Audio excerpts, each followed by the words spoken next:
हर माँ बाप एक ना एक दिन ये सपना ज़रूर देखते हैं कि उनकी बेटी पढ़ लिख के डॉक्टर बनेगी, टीचर बनेगी। मगर क्या हो अगर उनका वही सपना उनकी बेटी के लिए काल बन जाए। कुछ ऐसा ही होता है 31 साल की मौमिता के साथ, जिसने बड़ी मेहनत और लगन के साथ अपने सुनहरे सपने को पूरा करके डॉक्टर बन गई। पर क्या उसने या उसके माँ बाप ने कभी ये सोचा होगा कि उसका वही सुनहरा सपना एक दिन उसके सबसे बड़े दर्द का कारण बनेगा, उसके माँ बाप के लिए एक नाइटमेयर जैसा बन जाएगा। वो रात जिस दिन मौमिता ने अपनी आखिरी सांसें ली, उस दर्दनाक रात को शब्दों में बयां कर पाना बहुत मुश्किल है। पर इतना कुछ होने के बावजूद हमारे देश में ऐसे लोग भी हैं जो कहते हैं कि छोटे कपड़े पहनेगी तो क्या होगा, ऐसे बाहर सज धज के जाएगी तो क्या होगा, इतने लोगों से बातें ही क्यों करती है, इतना हंसना मुस्कुराना सही थोड़ी है। क्या ही सोच है इन लोगों की। इन्हें अब भी कमी लड़कियों में नज़र आती है। अगर कमी लड़कियों के कपड़ों में, उनकी चाल ढाल में है तो उस नर्सरी की बच्ची का क्या दोष था, जिसे उसके खुद के ड्राइवर ने नहीं बख्शा। उन मासूमों का क्या दोष था।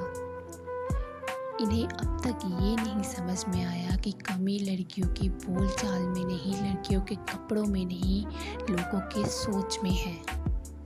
ये अब भी कहते हैं कि हम एक आम नागरिक हैं, हम क्या ही कर सकते हैं। पर अगर एक आम नागरिक ठान ले तो वो सब कुछ कर सकता है। और अगर आप अब भी चुप हैं तो ये मत भूलिए कि आपके घर में भी एक बेटी है।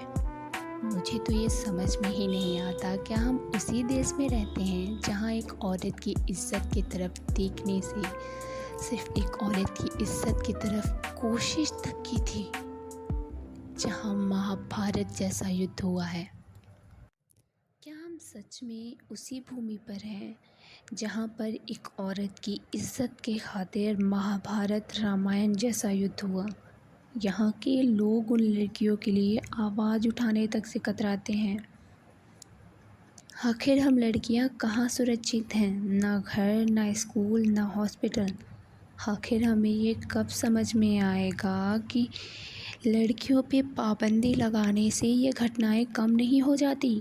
हमें लड़ना होगा। जब हमारे यहाँ कोई बीमार हो जाता है तो हम दौड़ते हुए उसी डॉक्टर के पास जाते हैं, हाथ जोड़ के आँखों में आंसू लेके उनसे रिक्वेस्ट करते हैं कि वो उन्हें बचा लें। तब हमें उसी डॉक्टर में भगवान दिखता है। लेकिन जब उसी डॉक्टर के साथ ऐसी घटना हो जाती है तो हम उसका साथ देने तक से कतरा जाते हैं, उनको इंसाफ तक नहीं दिला पाते।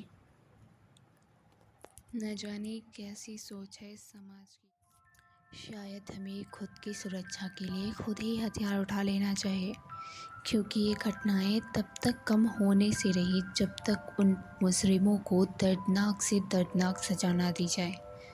उन्हें बीच चौराहे पे खड़े करके दर्दनाक मौत देनी चाहिए, ताकि ऐसा किसी के दिमाग में आने से पहले भी उसकी रूह कांप जाए।